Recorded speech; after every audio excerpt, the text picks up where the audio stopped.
I want to talk about property taxes this half hour. We all pay them. At least those of us who own property pay them. And even if you rent, you kind of pay them through the back door because whoever you're paying rent to will raise the rent if the property taxes go up. We have little or no control over those, of course, except maybe today in one state in America. North Dakota has a primary election today, where the Democrats are facing off to pick the candidates for the fall election, Republicans doing the same, judges, sheriffs, dog catchers, all of that. But there is one item on the ballot today that would eliminate property taxes in the state of North Dakota. No longer would people who own property pay property taxes. And when you think about it, that's basically how cities and towns pay for everything. Even education, to some degree. Property taxes. One woman says, I'd like to be able to know that my home, no matter what happens to my income or my life, is not going to be taken away from me because I can't pay a tax.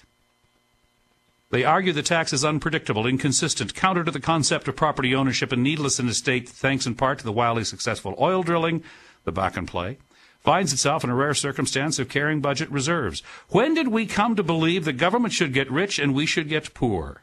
She argues. On the other hand, the president of the North Dakota Chamber of Commerce, who, along with the public service union workers, are opposed to this idea, says this is a plan without a plan. Sure, they need to tackle the issue, but this solution is a little like giving a barber a razor-sharp butcher knife, and by the way, the barber's blind, and asking him or her to give you a haircut. You get the job done, but you might be missing an ear or an eye when it's all over.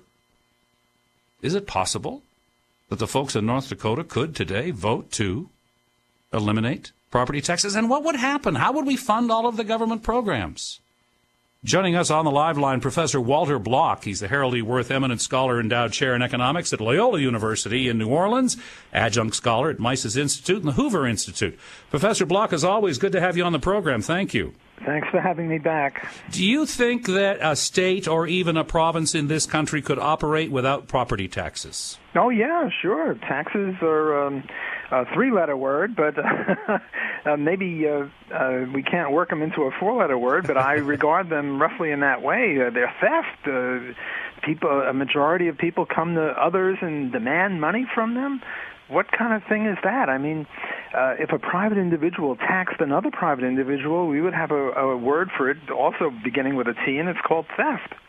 So as far as I'm concerned, the best taxes are no taxes, and less radically, less taxes are better taxes. That government is best which governs least, and that government is best which taxes least. And certainly property taxes are a particularly egregious form of taxes because it makes supposed homeowners into really renters. They don't really own the home. If they have to pay tax for their home or for their property, they become renters. No one is an owner. I mean, an owner, a man's castle is inviolable and all that, and no one can come into his castle, etc. So I certainly support the North Dakotans who want to get rid of property tax. Well, as I was reading along in the story, there is a sense that this is probably not going to pass. But even having said that, when you look at what's going on in America right now, you look at the different states where there have been recall elections. The governor of Wisconsin is an example. And there's lots of talk in different states about the amount of money people are paying into the system. Is there now in America this sense that somehow we need to get a control of the taxes we are paying? Yes, I think so, and I think Ron Paul is probably to be credited most of all for that sort of a thing. He's the one who was trying to radically lower taxes. I mean, in the old days when the church was the state or the state was the church, we would tithe, and tithing was 10%. Now we're closing in on 50%, and in Western Europe, we're above 50%. I think we've got to get taxes way, way down. 10% looks good to me. And as for all these government programs that are funded through these property and other taxes, well, we should turn them over to the free enterprise system, which would do it much more efficiently. Well, Walter, what do you mean? Like we should have our roads built by the free enterprise system and then have us send us a bill for paving my street? How does that work? Well, one of my most recent books is just that on that subject, why we should privatize roads. Yes, the initial roads, turnpike roads, were all private. Do you know how many people die on the roads in the U.S.? It's around 40,000, and in Canada it's around 4,000. They have roughly 10 times the population that we do in Canada here. Yes, we have road socialism, and we're dying like flies on the highways. And surely private enterprise would run it a lot more efficiently and effectively.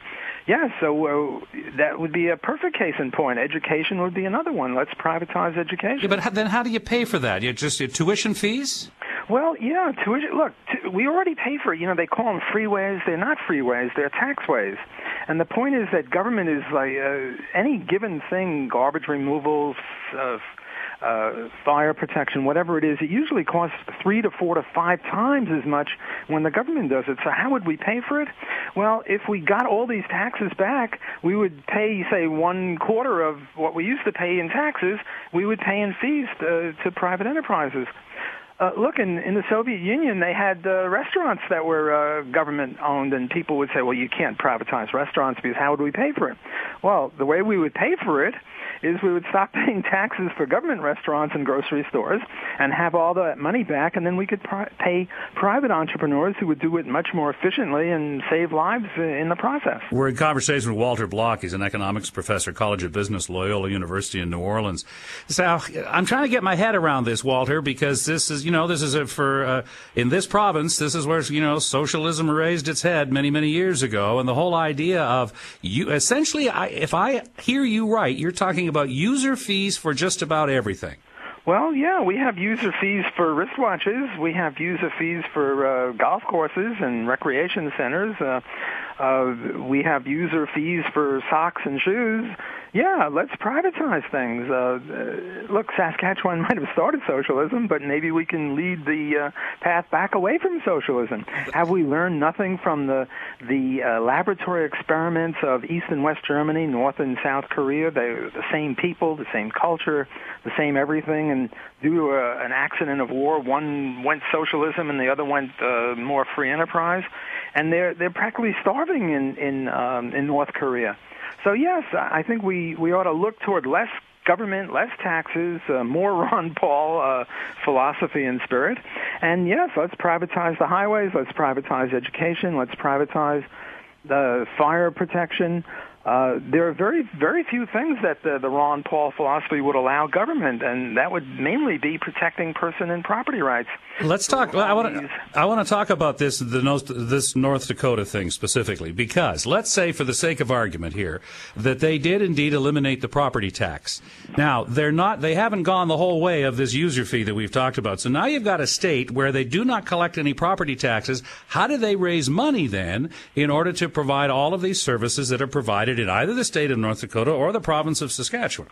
Well, one way is to provide less services and privatize. Let the market provide those services, and the market would provide them at much less cost than what the government used to take in taxes.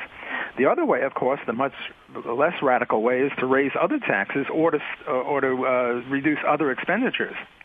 Interesting thoughts. Walter, I've run out of time, but as always, it's wonderful to have you on the program. Thank you. Well, thanks for having me back. It's always a pleasure.